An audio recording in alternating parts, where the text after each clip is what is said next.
আসসালামু আলাইকুম গাইজ। আজি মই অকণমান ইফতাৰী ঘৰত দাৱাত দিলোঁ মানুহক ইফতাৰী ৰোজা খুলিবৰ কাৰণে।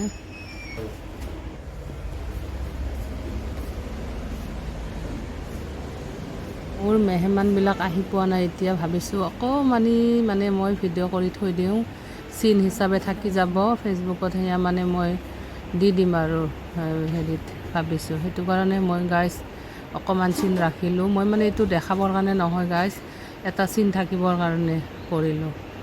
এয়া পানীৰ বটল চটল খানা ৰেডি কৰি ৰাখিছোঁ, পোলাও বনালোঁ। আজি দিনটো অকণমান কষ্ট হ'ল আৰু হ'লেও ইফতাৰী ৰোজাদাৰক খোৱালে ভাল লাগে, সেইটো কাৰণে মই দাৱাত কৰিছোঁ ওচৰ চুবুৰীয়াক অকণমানি। এয়া আজি এইটো মই ভিডিঅ' বনাই থৈছোঁ।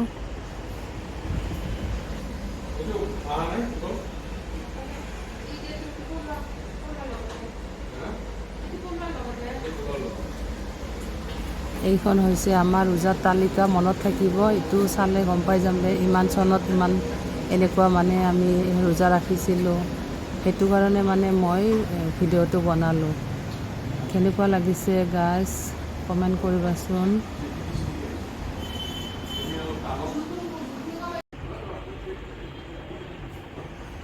ইয়াতে কি মিলাই দিলা?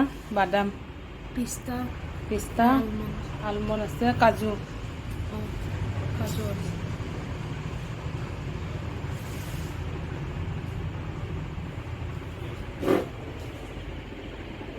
শেষত অকণমান মিঠাই দিম বুলি ৰেডি কৰি ৰাখিছোঁ। কেনেকুৱা পালে জনাবা guys. Bye bye, Allah Hafiz.